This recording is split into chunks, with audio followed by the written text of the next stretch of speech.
Hello everyone, welcome to my channel. तो आप लोगों ने मेरे पहले ब्लॉग में देखा, इससे जो पहले वाला ब्लॉग था कि हम लोग नैनीताल से होकर नीम करोली बाबा जी के और गोलू देवता जी के दर्शन करने के लिए गए। उसके बाद हम लोग पहुँचे मुक्तेश्वर धाम। तो लीजिए, पहुँच चुके हैं मुक्तेश्वर धाम की सीढ़ियों पर। इससे पहले आपने जो पहले वाला ब्लॉग है उसमें चौली की जाली वाला रास्ता मैंने आपको दिखाया, उससे होकर हम लोग व्यू को इंजॉय करते हुए ये पहुँच गए हैं मुक्तेश्वर धाम के सीढ़ियों वाले रास्ते पर। तो ये जो सीढ़ियों वाला रास्ता है, ये अगर हम चौली की जाली वाले रास्ते से आते हैं तो ये आधे में पड़ता है और कम होता है, और ज़्यादा चढ़ाई भी इस रास्ते पर नहीं है। बहुत ही अच्छा, सुंदर और प्राचीन मंदिर है ये भी, और भोले बाबा का मंदिर है ये। तो बस बच्चे अपनी मस्ती करते हुए और हम लोग व्यूज़ को एंजॉय करते हुए और बाबा के जयकारे लगाते हुए चल दिए हैं मंदिर में और पहुंच चुके हैं मंदिर के अंदर।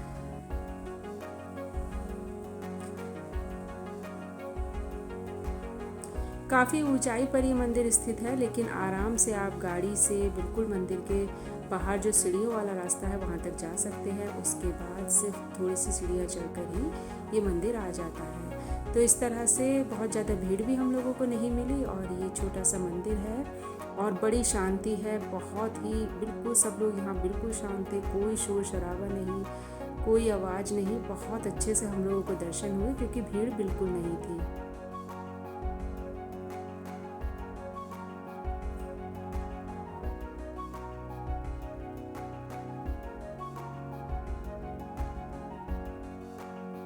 यही है मंदिर का गर्भगृह। बस यहाँ अंदर शीश झुकाकर आप जाएं और वहाँ पर है भोले बाबा की पिंडी, और उसके बाद उनके दर्शन करने के बाद ये है मंदिर से बाहर का व्यू। बहुत ही खूबसूरत नज़ारे हैं यहाँ पर भी, और इधर उधर बादल, क्योंकि बारिश का मौसम था तो बादल बहुत अच्छे थे। और ये देखिए, बहुत ही प्यारा सा व्यू था। उसके बाद हम लोग मंदिर से थोड़ा सा नीचे आ गए तो यहाँ पर था माता जी का मंदिर। यहाँ पर हमने सिंदूर और बिंदी चढ़ाई, और पंडित जी ने वो हमें वापस कर दी कि घर ले जाने के लिए, मतलब माता को पैर लगाकर। और फिर उसके बाद ये है हनुमान जी का मंदिर। यहाँ बच्चे अपनी विश का सिक्का चिपका रहे थे, तो ये भी यहाँ बड़ा अच्छा सा देखकर इनको भी लगा। बस थोड़ा सा चल कर आए हैं, चौली की जाली घूम कर आए हैं और यहाँ चढ़ कर आए हैं तो थक गए, तो थोड़ा सब लोग कर रहे हैं आराम। और बस मैं इधर उधर घूमकर आपको दिखा रही हूँ ये आसपास के छोटे छोटे से मंदिर। और लीजिए, हो गई है शाम, हम लोग पहुँच गए नैनीताल। अपने होटल में वापस आए, थोड़ा सा आराम किया और शाम होते ही निकल पड़े चेंज करने के बाद, थोड़ा सा आराम करने के बाद घूमने के लिए माल रोड। और माल रोड पर ये बड़ी प्यारी प्यारी सी गिफ्ट शॉप्स हैं। यहाँ पर ये बहुत ही अलग अलग तरह के बड़े अच्छे अच्छे से ये इस तरह की चीज़ें मिल रही हैं, तो आप इनको भी ले सकते हैं। और आदि ने ली यहाँ पर ये फ्लूट, बांसुरी, इनको बड़ी पसंद आई तो इन्होंने ये ले ली। उसके बाद हम लोग ये माल रोड पर घूम रहे हैं और डिनर का टाइम भी हो चुका है। उससे पहले ये थे एक अंकल जी, ये बहुत अच्छा गाना गा रहे थे, और इनसे आप अपनी पसंद का गाना भी गवा सकते हैं। तो श्री के पापा ने इनसे अपनी पसंद का सॉन्ग गाने को कहा, तो वो इन्होंने बहुत ही अच्छी आवाज़ में गाया, और बहुत अच्छा इनको देखकर लगा कि इस उम्र में भी इनका गाने के प्रति लगाव कितना अच्छा है। तो सभी लोग बहुत खुश हो गए। उसके बाद हम लोग पहुँचे ये ओल्ड टाउन पर एक शुद्ध वैष्णव भोजनालय पर। बहुत ही अच्छा टेस्टी बिना लहसुन प्याज का खाना था, और बिल्कुल घर जैसा खाना था। बिल्कुल बहुत अच्छा सा हमारा पेट इस बार तो भर गया, क्योंकि बिल्कुल घर जैसा टेस्ट था इस खाने का। तो सब लोग अपने खाने का कर रहे हैं इंतज़ार।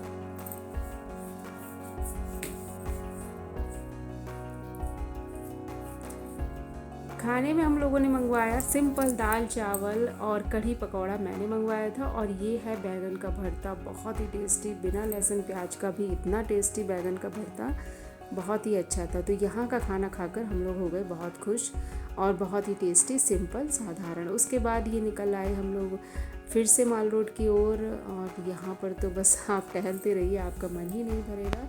फिर हम लोग पहुँच गए एक पर्स की शॉप पर। बहुत अच्छे अच्छे से पर्स यहाँ पर थे और बहुत सारी शॉप्स थी, तो इन सबको देखते हुए हम लोगों ने अपना टाइम स्पेंड किया और इस माहौल को और यहाँ की ठंड को एंजॉय किया।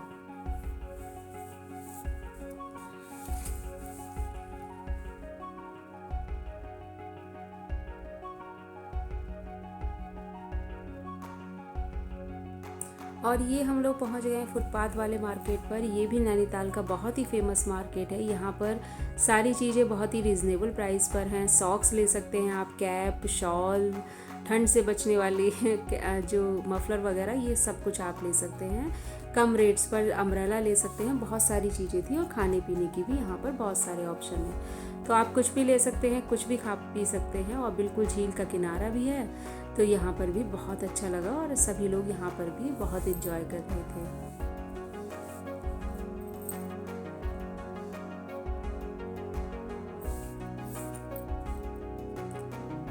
और यहाँ पर भी हम लोगों ने कुछ कुछ फ़ोटोज़ लिए।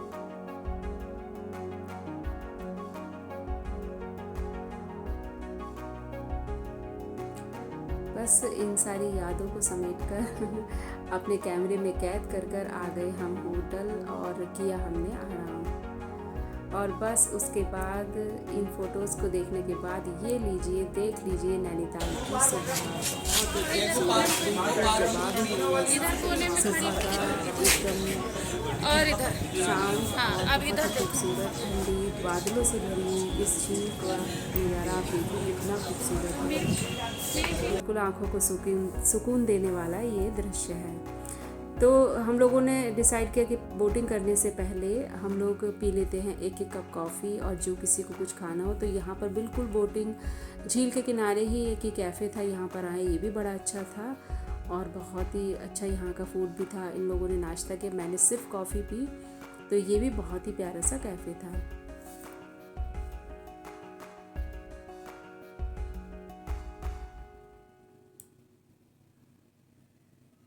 और ये आदि कर रहे हैं एंजॉय। और आ गई है मेरी कॉफ़ी, जो कि थी बहुत ही टेस्टी, और आदि के पापा की लेमन टी हमेशा की तरह।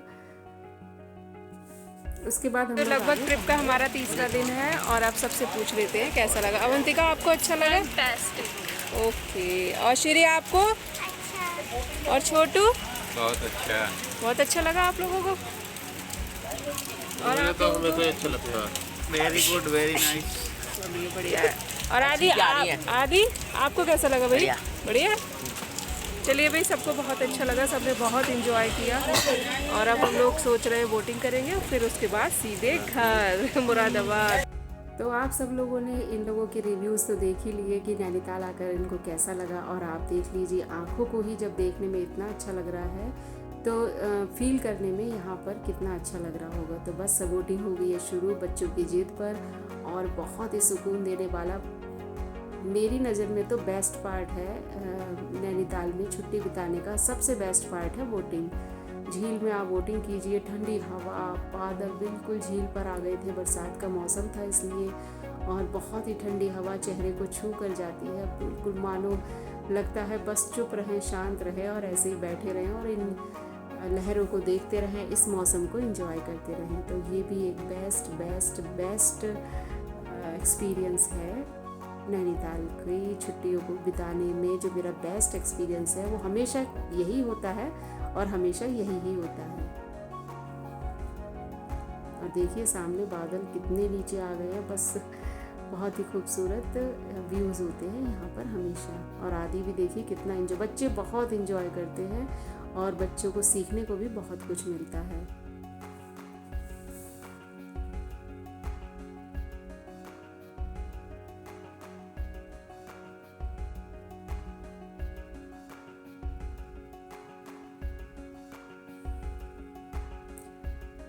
बस बोटिंग हो गई हम लोगों की। उसके बाद हम लोग गए नैना देवी मंदिर दर्शन करने के लिए। ये भी एक बहुत ही प्राचीन, सुंदर सा, प्यारा सा, छोटा सा माता रानी को समर्पित माँ नैना देवी मंदिर है। बिल्कुल झील के किनारे ही है, और शंकर भगवान की पिंडी के दर्शन भी यहाँ पर आप कर सकते हैं। मैंने यहाँ पर जलाभिषेक भी किया और बहुत अच्छा यहाँ पर भी लगा, हमेशा ही अच्छा लगता है। उसके बाद आ गए हम लोग बाहर और होने लगी हल्की हल्की बारिश तो यहाँ भी बहुत अच्छा लगा। बारिश तो थोड़ी थोड़ी देर पर हो ही रही थी, और ये हम लोग बाहर आ गए और चल दिए हैं पार्किंग की तरफ। उससे पहले देख लीजिए कुछ फ़ोटोज़ जो हमने लिए बोटिंग करते समय।